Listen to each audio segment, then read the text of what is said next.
So, what is up, guys? I got your boy Justin here today, and today we're back with some Aether Gazer content here today, and today we're gonna be here to talk to you guys about spending.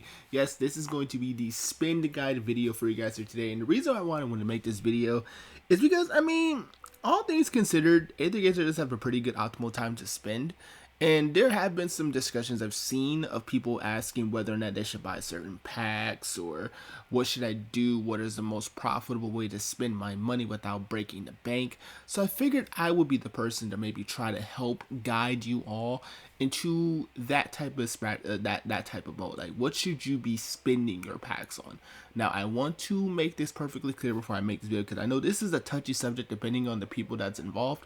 Is I'm not going to be your financial advisor. I'm not. I can't tell you that you should be perfectly fine putting like $200 into a mobile game that can end of service at any given time without no notice or announcement. It could be a situational problem with currency values and everything like that. I'm not the guy that you go to for this. This is something that you would speak up with YoStar and any other affiliates that's involved with that type of thing. So any advice I say here is basically based on my experience of paying on Aether Gazer. So there's that. But anyway, let's talk about what you should buy. Now, everything you do buy goes into the supply zone. That is your immediate first place you should always go to, is the supply zone. Now, out of the gate, yes, you should always buy your your monthly pass. This can be renewed to extend up for as long as you need to. So if you want to just continuously collect 90 shifted flowers over the course of however long you want to collect, by all means, knock yourself out. This is a really good deal because essentially it's 300 and then it's 2,700 flowers per month minimum without, counting your days, your weeklies, resets of reoccurring dream and all that stuff. So that's a pretty good deal there. So I do recommend that you always want to buy this, and you kind of just go from there. You kind of just go, all right, I bought my monthly. I can buy it maybe once or twice. I think twice is good enough because at that point you really don't have to worry about it anymore. And then when you see it getting low, like mine is getting low. It's 21 more days. That's still a fair amount of time, yes, but I'm gonna have to refresh it at some point so that way I don't have to worry about it again. And bada boom, bada bing. Let's talk about packs. Now, packs is something I really want to get into here because there's actually a really cheap thing that a lot of light spenders can do. It really just depends on the type of person that you are and whether or not you're willing to be patient. So, before we get into this, I want to take you guys to our banners really quick.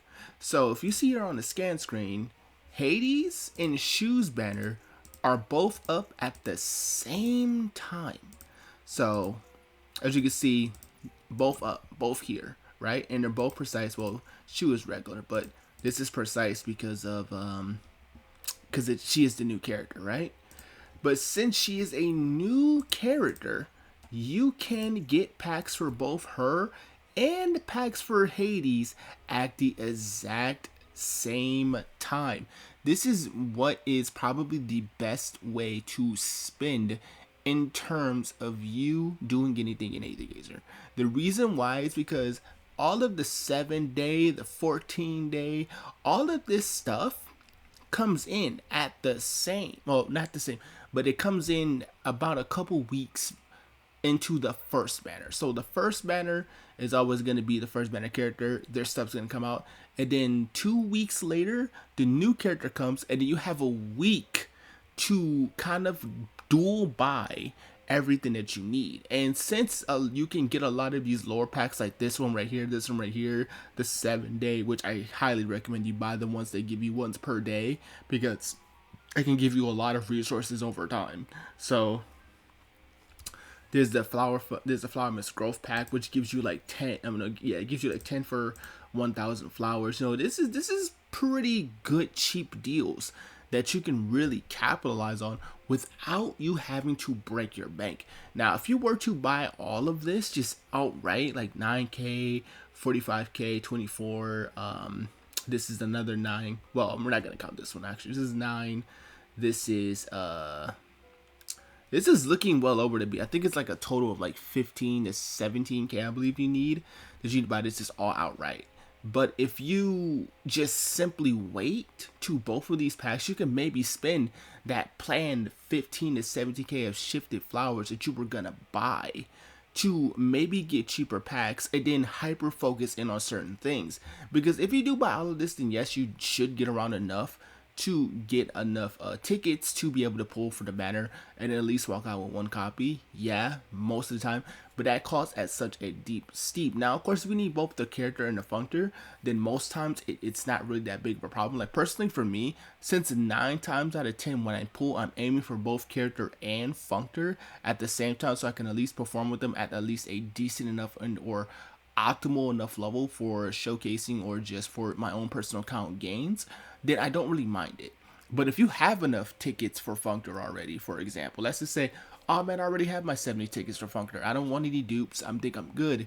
Then this is a prime example of where you can take the just the wait path and you can just get more tickets for a lesser buck. Or you can even just hyper focus on that spending amount and get a lot more precise tickets where you can potentially have enough to spark the unit guarantee by just getting tickets alone.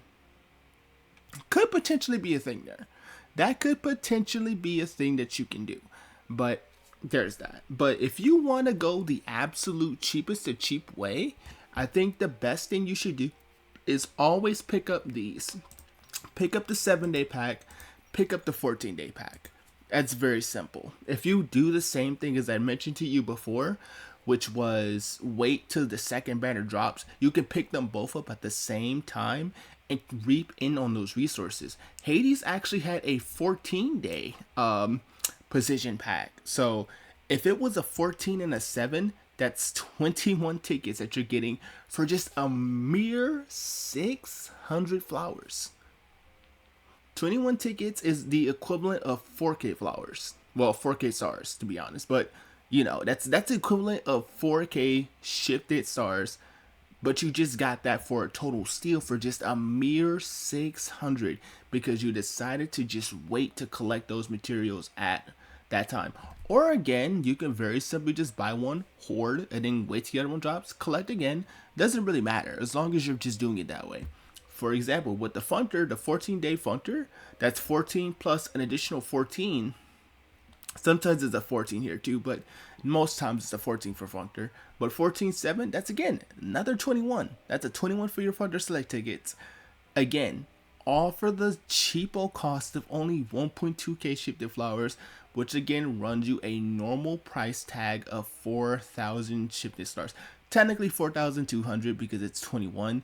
But that's still really, really good. And then there's still these little cheapo packs right here. Like these top 3 I recommend because they're not that expensive. 50 is literally less than $1. So by all means, this is 3 for 250, which is the equivalent of a 600, so it's a pretty good deal.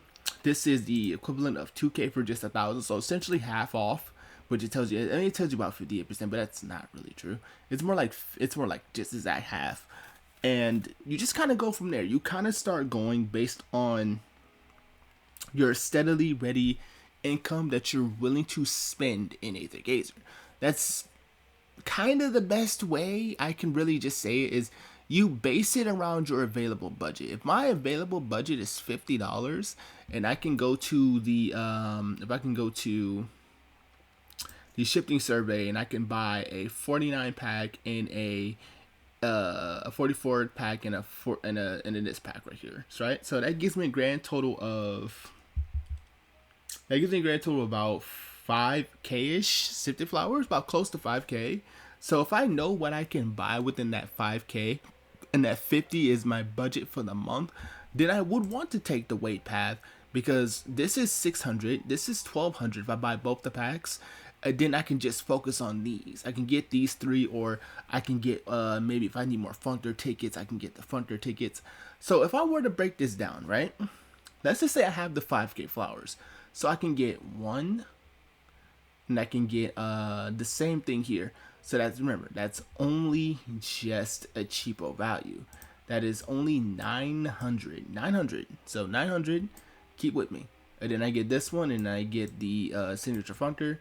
that is another 900. So I'm at 1800. So I still have around 3k ish left of my resources. So what do I want to get now? I can get these top three. That is not even less than 1,000, so that's still pretty good. Can do the same thing mirroring here. This is actually a grand total of about 12. I mean, this is 13, so 14 tickets. So that's another 28 that you can get off of just buying these for about 2k, which is pretty good. And then you can maybe do the same thing. You can maybe just get a Funter Select ticket if you need it. It's really just going about kind of maneuvering around the key things you need. You need to buy the key things that work best for that time of your account. I think that's the best way. If you are just an all-in whale, then of course, by all means, clear out the shop. Do what you got to do. But for the people that don't spend as much, by all means. Now let's talk about buying costumes. Now, a lot of people have asked, is it worth to buy costumes in this game? Well, to be honest, they're not that expensive compared to another game that I used to play. But it's really only just for characters you love. Like, I don't think you should really avidly chase costumes unless you just have the extra income. I mean, it's only $15. Some are a little bit more expensive, like the Hell costume was like $18 because it had special VHX effects built into the costume with the cannon. But yeah, other than that, it's really just not that important. There are a couple special packs in here. Like, for example, if you buy, I think it's your first time buying the C-Ops, you can get a free S-Rank selector, which if you do have one of those, that's completely up to you but who you pick. I think most people would say probably Poseidon's probably the most best one, but that's again up to you. And then there's also a Bazimbo pack that I already purchased, which gives your Bazingo Tengu all the way up to SSS for free over the course of 3 days. I think it's only like a $2 pack. Now let's talk about one last thing that you can buy, and that is going to be the Battle Pass. Now, I do recommend you buy the Battle Pass because it is just free resources you can just sleep on for free. I mean, there's a lot of good, really premium stuff. And the biggest reason why you want to buy the Battle Pass is because it pretty much pays you back immediately. It gives you 1k shifted stars on the very first level. So as soon as you unlock it, you get that money back. Unless you decide to go for the advanced one, which gets you the cool frame and a couple coolants. But at that point, you don't really get it. But you can see if you buy the advanced contract, you can get that. You can also get some transcendent crystals. This is really important because you can get about you can get a pretty consistent amount of good of transcendence crystals from reoccurring dream now. So you can use those to kind of stack up. And then whenever you're able or ready to invest into a certain funder for a character that you like or that you really use a lot of, then that could definitely be something that you want to go for. So also, a lot of the rewards in the Battle Pass, while they're not the greatest, I mean, they do give you a few, like, they give you a few precise tickets, they give you a few, modifier scan tickets and stuff, but the really selling appeal is going to be the future Battle Pass stuff. Now, I don't know when it's coming. I'm willing to believe that it could potentially be this next patch. Could be, considering Global's track record of bringing things early. But there's going to be a point where you can actually start redeeming special things that you can get from the monthly Battle Pass that will allow you to be able to exchange for certain character functors. And these are their unique functors, not just general Gen Zone functor. There's going to be for their unique functor for certain A ranks. So you should consider it. If you're already buying it, then it just basically, I think the biggest benefit that you get from buying the current pass right now is just more access to some tickets, which you can get 5 of, and you can get 5 of these. I think it's 4 or 5, and then you get one from here, of course. But the biggest benefit right now is definitely the transcendence crystals. The transcendence crystals definitely do help a little bit more because obviously over the course of 3 months, if you buy the pass all 3 months, that's a free LB alongside whatever you can do from reoccurring dreams. So you might be able to get something very far, or even just getting it to R3 just before, even pulling any dupes, because you have transcendence crystals you've been sleeping on, you've just been sitting on them, you've just been like, it is what it is, I got it, I'm fine. So, could be a thing, but other than that, I do think that is the key concept of spending. So, Jet, should I whale in Aether Gazer? Only if you have the access funds. Never wail in a game where you feel obligated to wail. If you feel like you have to be obligated to enjoy a game to wail, then I don't think you should play the game. Because at the point, I feel like you're not really enjoying the game for what it's giving you as the player. So I do think that it's much, much, much better for you to wail off the premise of you having personal enjoyment for the game. Me personally, I still do very much love Aether Gazer, even though Final Fantasy VII Ever Crisis has been a game that I've been playing a lot more of recently because it's a newer game, but I do still keep my account nice and updated. So, yeah. Anyway, this is me, your boy, Just Stingren. I'll see you guys next time. Peace.